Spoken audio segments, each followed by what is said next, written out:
bentuknya cacing. Pak, silakan Pak, berkali minum, ambil aja ya. Cuma kabel-kabelnya ini.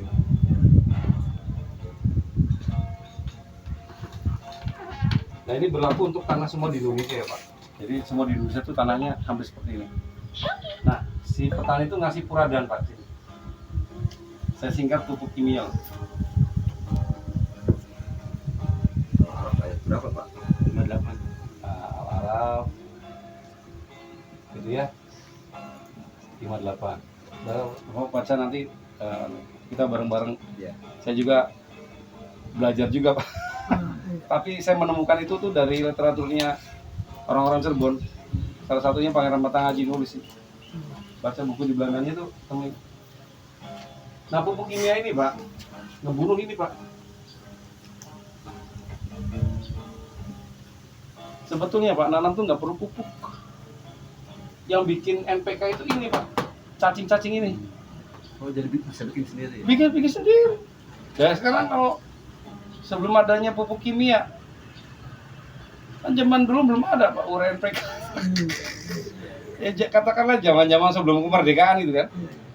Cuma zaman kerajaan sih sama sekali nggak pakai pupuk kimia gitu.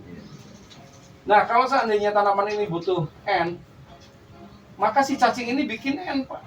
N itu nitrogen buat hijau daun tuh. Hijau-hijau daun itu nitrogen semua Pak yang dibutuhkan cacing. Misalnya bunga atau buah, ini kan buahnya misalnya gitu kan, itu butuh fosfor Pak. Si cacing ngirim fosfor ke sini, saya bikinkan fosfor. Terus kalium, si cacing bikin kalium ke batang. Jadi ini makhluk paling pintar. Sama kita dimati. Maka demi masa, artinya kan gitu, waktu berjalan terus, jadi Allah sudah membuat peringatan. Satu saat ini berat, Allah firman, tanah kita nggak bisa ditanam.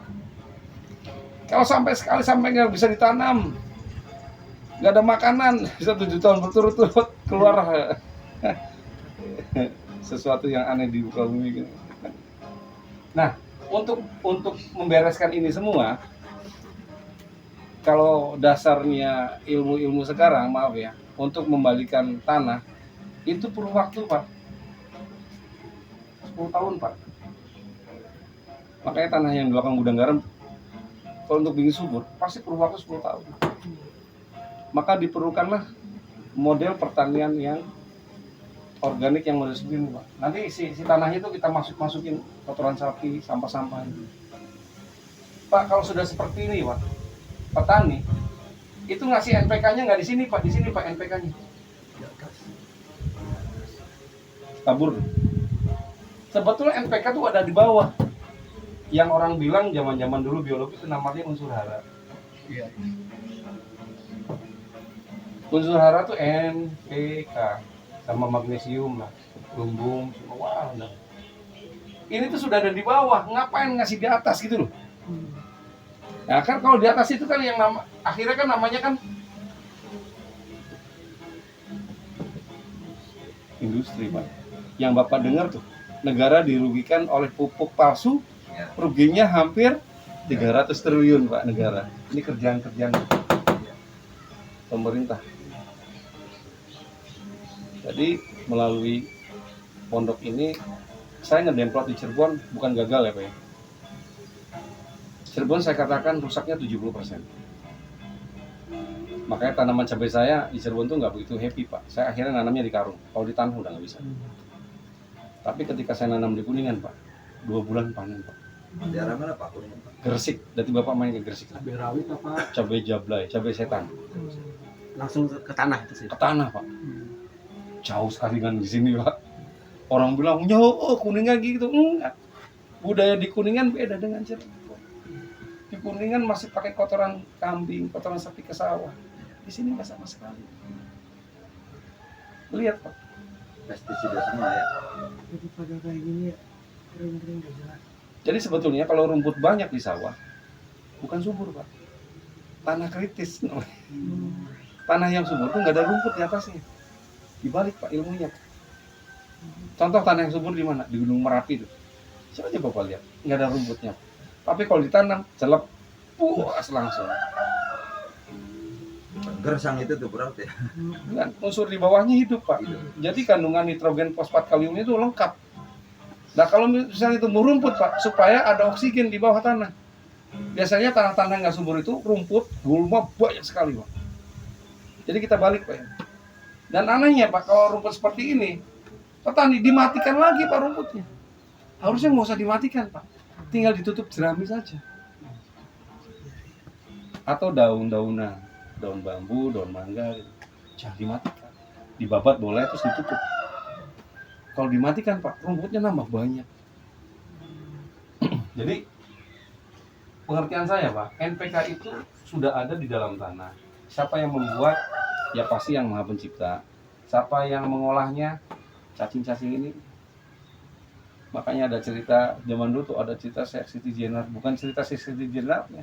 Bagaimana caranya kita mengolah tanah itu dengan menggunakan kearifan lokal gitu loh. Makanya disebutnya Syekh Lemah Abang gitu kan. Sama Belanda dibelokin Pak, manunggaling kalau Gusti. Karena mau mendirikan industri. Iya. Karena VOC mau bikin industri di Indonesia gagal terus Pak, karena ada ajarannya Syekh Siti Jenar. Jadi orang tolak Pak. Ini sudah subur, kenapa dibangun industri? Pas tebu datang tuh, mulai tuh pupuk kimia. Oh ya, awalnya dari tebu dulu Pak ya. Padahal zaman dulu Pak, petani kita tuh kalau ke sawah bawa kotoran kerbau Pak, beluk. Jadi yang disampaikan di Al 58 ini, suatu saat kita hidup merana, nyatanya sudah benar. Kalau bilang, Pak Deden ngomongnya asal baik, hitung rumah sakit yang di Cirebon ada berapa? Dulu rumah sakit kan Cermai dan Gunung Jati saja. Ya. Tumbuh Pertamina, tumbuh pelabuhan, tumbuh Mitra Plumbon, tumbuh. Wah, sekarang per kecamatan Pak. Penuh semua Pak ya? Itu parameter Pak, orang kita sakitnya banyak. Kecamatan ada yang 3. Pak Deden, tunjukkan secara data lagi. Gampang. BPJS di rumah sakit penuh. Bapak coba pergi ke luar negeri Pak, sepi Pak rumah sakit. Malah dokternya ke rumah-rumah Pak, nawarin Pak, Bapak mau perawatan kesehatan. Jadi bukan karena luar negeri hebat, karena lebih budaya, lebih mengerti orangnya itu lebih hebat. Misalnya gini, saya mau nanam padi nih, aduh ini yang makannya orang nih, jangan dikasih pupuk ini ya, kasih yang makannya, gitu loh. Dikasih gambaran Pak ya, inputnya manusia nih, ini dari mulut nih, saya mulut. Ini usus nih, ini lambung, terus ke anus, ini mata lah ya. Si residu tuh di sini Pak, nempel di usus tuh, terus ke lambung Pak. Kenapa lambung, asam lambung Pak? Jadi gini Pak, kenapa harus ada asam lambung? Ketika ada racun di dalam lambung, maka asam lambungnya keluar Pak, gasnya apa? Tujuannya apa Pak? Untuk mematikan racun di dalam lambung. Saya ulangi ya, Bapak makan nih, set, ada racun nih Pak, lambung tuh keluar langsung asam lambungnya Pak, untuk mematikan Pak, automatically, tanpa diperintah, karena sudah sistem Pak. Nah pertanyaannya, kalau Bapak nggak dinamakan pestisida baik, ya. Makanya banyak orang asam lambung. Asam lambung minumnya obat Roma. Lambungnya nggak beres Pak, ginjalnya Pak yang jadi masalah. Selamat datang Pak. Salam, aduh mohon maaf saya terlambatnya. Iya. Yang lain masih di luar. Kalau tiap hari makanan kita penuh dengan pestisida Pak, maka lambung kita berkontraksi terus tiap hari. Karena tugasnya lambung itu menghentikan semua racun yang mau masuk ke dalam badan. Asam lambung tuh keluar, jos, karena ada racun. Nah racunnya dari mana? Dari makanan. Yang paling besar tuh pestisida. Kalau NPK urea masih tahap-tahap. Pak, kalau pestisida itu Pak, Bapak baca di aturan di belakang, jika terkena maka harap cuci tangannya, kena mata pondok. Jika tidak bisa diselesaikan, segera ke dokter. Barangnya kita tangan lu lagi. Nih, minum obat roma. Lama-lama ginjalnya kena. Saya jalan gitu. Kalau ginjal udah kena Pak, cuci darah. Kalau sudah cuci darah Pak, menghitung hari. Alamat ya. Itulah yang digunakan oleh Global Illuminati Pak. Ajaran-ajaran Freemason. Freemason itu bawa perang dengan lawan. Kalau yang di dolar itu kan lambangnya perisai, matanya satu gitu ya. Jadi pengen manusia itu mati dengan pelan-pelan. Nanti dia memunculkan lagi manusia, mengkloning lagi Pak. Manusia baru. Ya sekarang kan sudah mulai tuh bikin robot. Jadi menghambat ini akhirnya kalau Rasul 58 ini mengatakan kalau kita mau sehat jangan minum obat, tapi tanahnya disehatkan. Tanahnya sehat itu bukan ngasih pupuk, tapi memberikan bahan-bahan organik masuk ke tanah, diantaranya kotoran sapi, kotoran kambing, kotoran ayam. Kenapa? Jadi nanti tanah itu akan menjadi cacing, akan ada cacing di dalamnya. Nah cacing ini makhluk paling pintar Pak. Misalnya tanaman cabai, layu, ini kurang magnesium, cacing diperintah sama pohon, cing, bikinin saya magnesium dong, saya layu nih, kirim jus. Nah sama petani nggak ngerti bahasa ini Pak. Yang ngerti mungkin dulu Nabi Sulaiman ngerti, bisa ngomong cacing jaluk katanya. Kan ada cerita zaman dulu Pak. Nabi Adam kan pusing Pak, karena binatang kan saling ngomong kan ya. Akhirnya Jibril diperintah Allah, udah binatang dibisukan semua katanya. Karena bingung manusia nanti, ditanya satu persatu. Stres. Iya stres. Tapi dari kejadian itu Pak, kita hanya bisa belajar bahwa tanaman ini dari biji Pak. Oh, nah kita lanjut ya, azan. Analisa Pak, lahan dari Indramayu sampai Cirebon sampai Kuningan. Ternyata ya, Masya Allah ya. Saya tanya ke petani-petani itu, 1 hektar panen berapa Pak? 4 ton, 5 ton. Kita hitung Pak ya, 4 ton. 4 ton. Berarti 4.000 kilo. Kalikan harga gabah misalnya sekarang 6.500 lah ya gitu ya. Berarti sekitar 30 juta ya? Hah? 26 juta ya. Modal 1 hektar itu kurang lebih Pak, itu 15 juta lah Pak, sampai 20 juta lah. Berarti sisa 100 hari dibagi 4 bulan Pak. Berarti per bulan sudah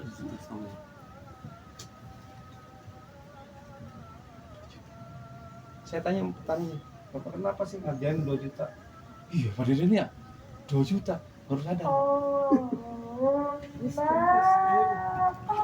Kita naikin lah, nggak usah 4 ton lah. Misalnya 6 ton paling hebat. Kali misalnya 6 ton di sini, misalnya 6.000. Berapa Pak ini? 39 39 ya? 39. Modalnya 20 juta nih. Nanti berapa? 39 bagi kurangin 20 19 dibagi 4 4 juta sekian, 4 juta setengah. bisa. Ini betul. Kalau kita bagi 30 hari Pak, berarti berapa? 120.000.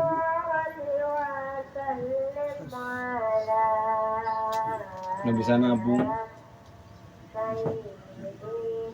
Ya kalau buat makan bisa Pak. Iya. Ini cerita panen Pak. Gimana kalau nggak panen Pak? 20% aja Iya. atau 50%. Gabuk. Ini kenapa Pak bisa seperti ini? Karena ini Pak, tanahnya dikasih pupuk kimia berlebih. Makanya saya bilang kita melakukan siar sekarang. Jadi jangan keluar-keluar kemana-mana, pupuk organ. Udah aja saya nanam Kalau bagus ikutin. Contohannya Pak. Saya nanam Pak di Waduk Dharma, di Gresik, di Cenguk, di Japara, di Jalaksana, di Gresik. Kalau di sini bukan gagal lah Pak, karena memang satu kebanjiran, yang kedua anginnya besar sekali sih. Tapi saya tetap nanam sih di atas pakai karung. Alhamdulillah Pak, perubahannya lumayan bagus. Jadi cabai itu usianya 100 hari ya Pak. Jadi dari 21 hari sampai 100 hari itu AST lah namanya, itu panen Pak harusnya. Tapi sekarang kurang Pak, cabai saya 65 hari panen. 65 hari HST itu. Lebih cepet ya. Nanti Bapak main ke Gresik. Gesiknya di mana? Gresik, cabai gebang. Arah ke Luragung ya Pak. Jadi kalau saya hipotesa tuh penelitian tuh, saya lihatnya peta Pak, nggak lihat peta. Oh ini DPL segini, oh ini airnya. Yuk bisa nggak ke sini? Pak jauh ya, nggak apa-apa ya namanya penelitian mau jauh. Yang penting masih Pulau Jawa. Kan saya pernah nanam di Baya, saya pernah nanam di Pelabuhan Ratu, saya pernah nanam. Kan penelitian kan bebas-bebas aja. Bebas. Air parak sih, ya, ngapain gitu? Iya Pak. Nah, nanti membuat kesimpulan Pak. Di 4 sudut ini mana yang secara data statistik itu bagus. Berarti kita tarik kesimpulan, berarti Cirebon tuh harus ngapain gitu loh. Oh Cirebon khusus tanaman padi gitu. Baru saya laporan ke Pak Bupati. Pak Bupati Cirebon padi. Misalnya Kuningan palawija, Indramayu mix padi jagung dan Indramayu bagus Pak. Karena dia dekat laut. Udara lautnya masih bantu. Nah kalau Cirebon ya padi. Nah padinya jangan padi konvensional, padi organik. Bapak kalau tahu Pak, padi saya, maaf ya Pak, bukan ria Pak. Itu 1 hektar.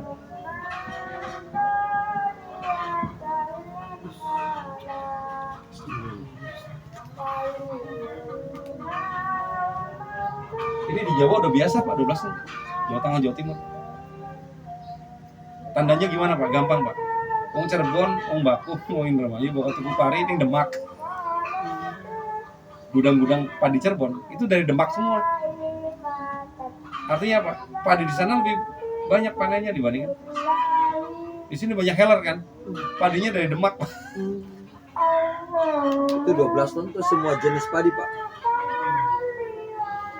Kalau 12 ton berarti 12.000 kan? Kali 6.500 misalnya. Sekitar berapa juta ini? 12 kali 6,5.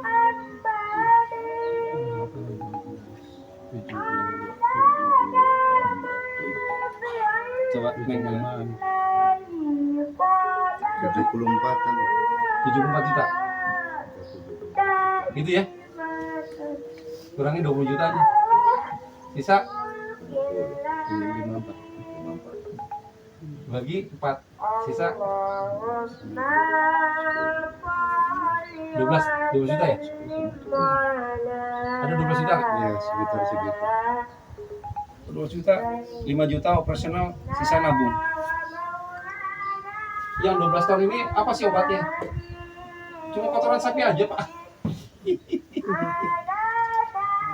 Kotoran sapi. Makanya nanti di Pegambiran, kotoran sapi dulu digelar. Kan pakai ini Jatimerta kan, geser ke situ. Kalau enggak di rumah potong hewan tuh, RPH tuh. Kalau di Cirebon kabupaten RPH-nya di mana? Wah tengah-tengahnya akeh. Tengah-tengah. Iya kebisan. Jaga tempat jaga. RPH tengah-tengah itu keder Pak, buang kotorannya ke sungai aja Pak. Kadang-kadang saya mikir ya, Iya, kalau dia nggak pernah mikir gitu loh ke sungai itu. Kan nggak boleh Pak. Dijaluk loli tapi dibuang ke sungai. Itu pemanfaatan kotoran dalemannya sapi itu gimana Pak? Nah, nanti Cara ini pengolahannya? ada ininya. Nanti kita menuju sana ya. Pak, kenapa harus kotoran sapi Pak? Apa yang Bapak baca di Al-Baqarah 73? Udah jelas-jelas Allah. Musa, kata Musa tuh ditantang sama Bani Israel. Bisa ngidupin mayat ya? Yang udah mati itu. Wah, cerita mayat udah mati nih. Tantang Nabi Musa itu. Terus Nabi Musa minta petunjuk Allah. Ya Allah. Allah tuh jelas sekali kok memberikan ketentuan di situ. Warnanya kekuning-kuningan, sapi. Makanya Al-Baqarah itu sapi betina kan? Dipotong, pukulkan. Niscaya Pak. Sebetulnya yang kita ambil tuh bukan kehebatan Nabi Musa dikasih kepercayaan ke rohnya, ada ilmu pengetahuan Pak, bahwa di tubuh sapi itu bisa menghidupkan sel yang mati. Ulangi Pak ya. Bentar. Itu menjadi penting. 4. Biasanya Pak 7 hari pH-nya langsung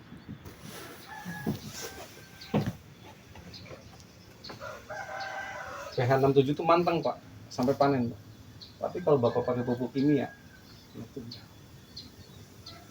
kekurangan N, kasih lagi pH-nya normal.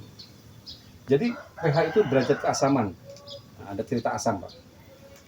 Kalau pH-nya 4, rendah nih Pak, maka tumbuh fusarium di sana. Tikus naik ke atas. Ulat, lebah, burung datang semua. Kenapa? Karena tanaman ini memberi sinyal kepada alam, saya terkena sakit. Tolong sempurnakan. Tergantung yang dia panggil siapa duluan. Bekicot, datang dong. Datang bekicot. Biasanya dia makan bekicot tuh bagian-bagian yang sakit di tumbuhan.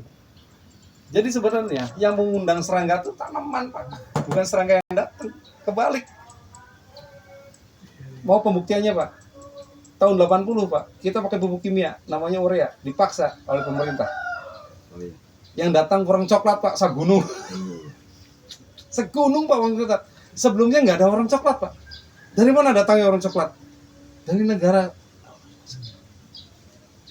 Dipanggil Pak, sama tanaman. Dari panganan ya. Tanaman ini makhluk hidup, bisa diajak ngobrol. Kalau Bapak alat ukur frekuensi itu, punya alat ukur, Bapak disebut ada gelombang, dia tuh berkomunikasi dengan. Jadi kalau untuk pH, Bapak masukin kotoran sapi aja. Pak, kotoran sapi kan nggak boleh Pak, nanti tanamannya mati gitu. Ya. Nanti ada untuk menetralkan kotoran sapi supaya netral Pak, supaya gas metanya terurai. Siapa yang menetralkan? Madu. Kenapa madu Pak? Di Anahal, gitu kan? Anahal gitu ya. 69 ya? 69 atau 59 ya? 69 kalau nggak salah. Anahal 69 ya? Kalau nggak salah 69 ya. Coba Bapak buka lagi tentang lebah itu. Jadi Allah berfirman, hei lebah, cari makanan di perbukitan. Buat madu, keluarkan dalam mulut. Itu untuk kesehatan manusia. Jadi ada pesan Allah yang kita harus pelajari. Itu untuk kesehatan manusia. Sedangkan manusia sekarang minum madu nggak percaya sehat. Percayanya wah diabetes minum madu gitu. Karena otak kita sudah diatur oleh global Illuminati tadi bahwa minum madu itu nggak sehat. Akhirnya yang sehat minum apa? Minum racun. Obat-obatan racun itu. Nah, Anhal tadi Pak bisa menggerakkan bakteri jahat menjadi bakteri baik. Hitungnya berapa? Hitungan menit Pak.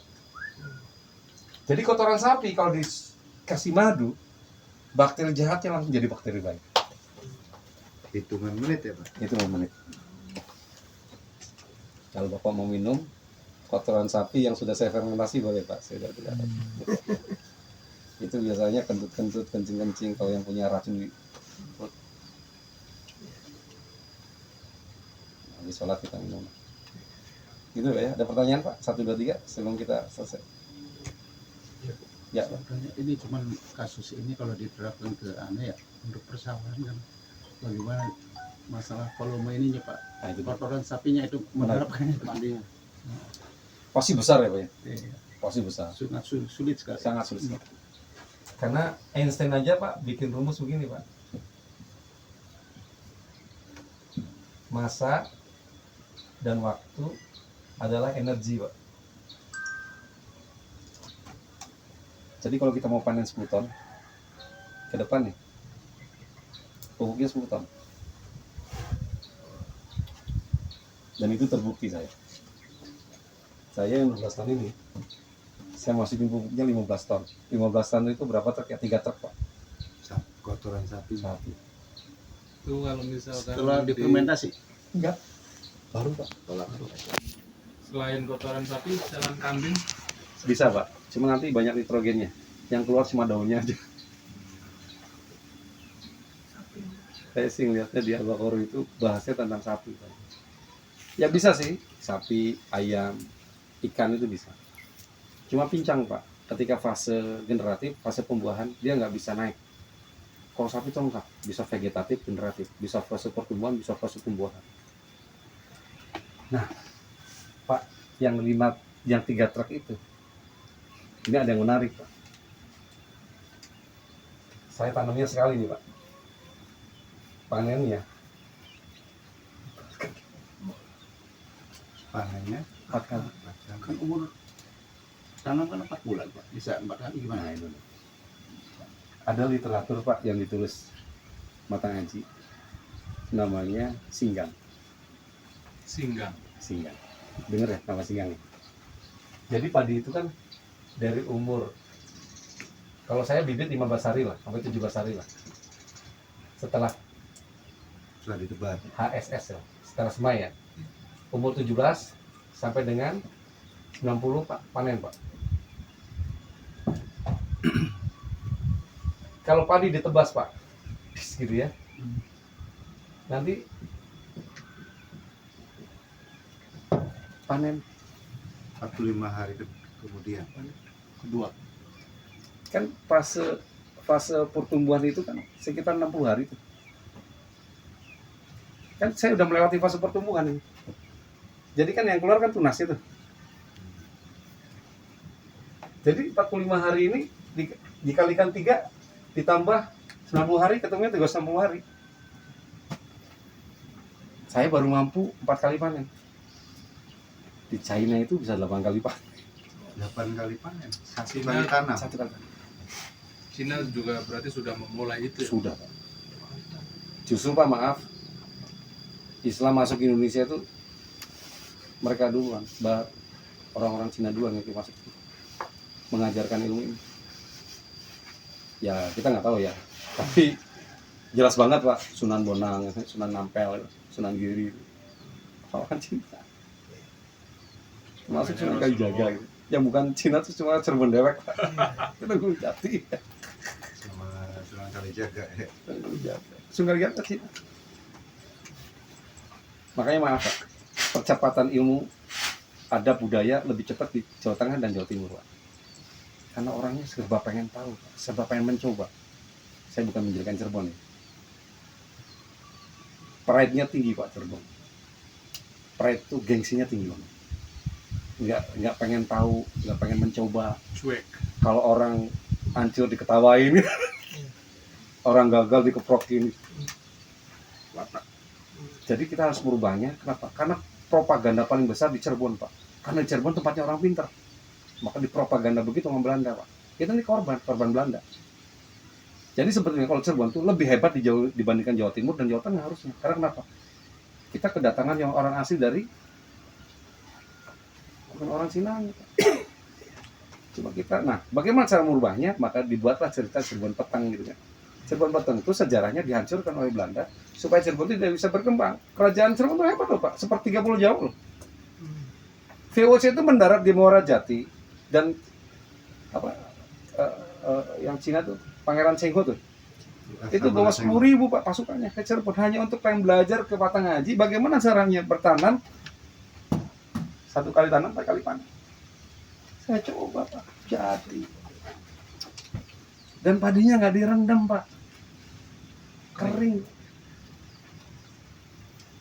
Kering gimana maksudnya? Di Humat dah. Padi Pak. Nggak dialas. Makanya kalau di tanah Pegambelan boleh, kita coba nanti 1000 meter aja. Kalau jadi, sebarkan ilmunya. Bisa bicara pada sama pemiliknya. Tapi dengan syarat, kotoran sapinya dimasukin dulu ke tanah Pak. Di traktor. Giling. Itu dibiarkan sebelum ditanam itu dibiarkan berapa lama Pak? Seminggu. Nanti disiram pakai madu.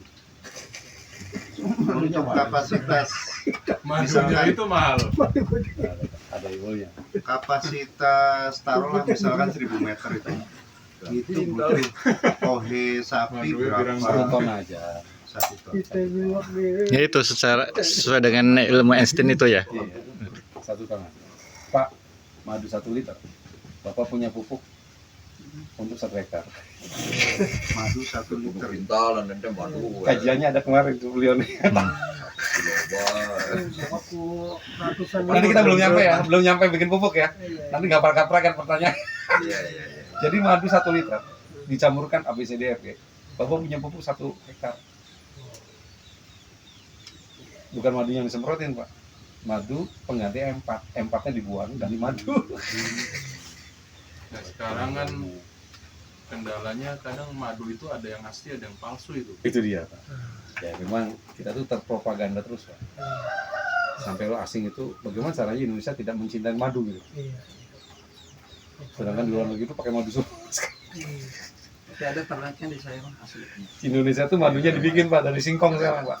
Namanya madu yang di Alfamart apa? Ada dibuat dari sini. Oh, ada. 1 botol ABC botol. Jadi nanti dibuat, Pak, bagian-bagian, Pak. Petani madu, Botol petani ABC. pangan. Ya, ternak. Pak, petani. Jadi kita harus buat petani 2 petani, Pak. Petani madu, petani pangan. Nah, mohon maaf Pak, kalau misalkan kita bikin petani madu di sekeliling kita, misalkan tanamannya full kimia, itu hasil madunya gimana? Madu pintar, lebah pintar. Lebah itu pintar. Dia mencari makan tuh hampir 5 km sama 10 km terbang. Berangkat subuh pulang maghrib gitu. Contohnya itu. Iya, saya kebetulan petani madu nih. Madu saya itu ada odeng, ada cerana, ada tewel. Cuma saya nggak di Cirebon bikinnya, Pak, saya di Sumedang. Saya bawa madunya tuh, Pak, di atas. Nanti salah-salah kita. Jadi lebah itu pintar, Pak. Bangga, Pak. Lebah itu pintar, dia keluar subuh pulang maghrib dan nggak pernah dikasih makan. Jadi sebetulnya kalau mau kaya ya pelihara madu, Pak. Nggak pernah kasih makan, Pak. Jadi kalau ada kimia, dia nyari yang alami, bunga, kayak walet. Daripada walet masih pelihara lebah. Iya, walet perlu bangunan sih Pak. Lebah itu. Modalnya gede. Jadi ada cerita dulu, Pak, ya. Kalau kita nyimpan madu di rumah, malaikat tuh sampai nunggu, Pak, depan rumah tuh nunggu keberkahan. Tunggu, ya, Pak. Kalau kita merawat, jin habis ya. Oh iya. Anjir. Durung rampok ya. Dulu gangsir ya. Kotorannya mabuk Pak. Jadi saya pernah, Pak, saya pindah ke rumah yang di Taman Kampung Permen, yang di Kedaung.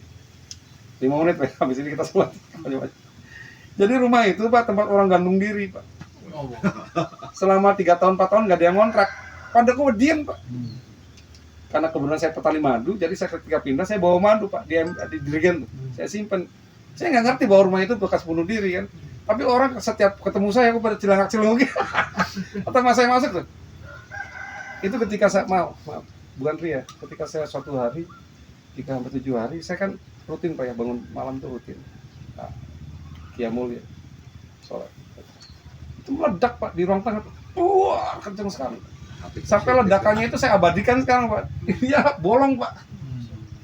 Itu benturannya hati positif Pak ya. Iya, energi positif, katoda, anoda, proton, neutron. Jadi benar, Pak, namanya madu itu ditunggu oleh malaikat keberkahannya. Hancur, Pak, berkeping-keping. Jadi si galon itu ngangkat. Oh, berarti benar itu. Wis peragat aja kita. Pokoknya peragat. Katanya kita kan ingin. Jadi saya tempatin itu hampir 2 tahun, Pak, dan alhamdulillah sampai sekarang nggak dapat. Jadi alat ruqyah juga madu sebetulnya. Ya, alat ruqyah. Jadi Kalau digantikan pakai molase tidak nah ini. melimpahkan molase. Jadi propaganda Belanda juga, setiap fermentasi harus menggunakan gula atau molase atau M4 ini ya. Cuma jangan salah, Pak, tanah ini yang kita pijak ini menolak yang namanya alkohol, metanol, dan pokoknya berjudul etanol 00. Kenapa, Pak? Ketika ada alkohol dari fermentasi molase dan gula tadi, maka tikus nyamperin, Pak, belatung nyamperin, ulat nyamperin, dan akhirnya dimakan tanah kita.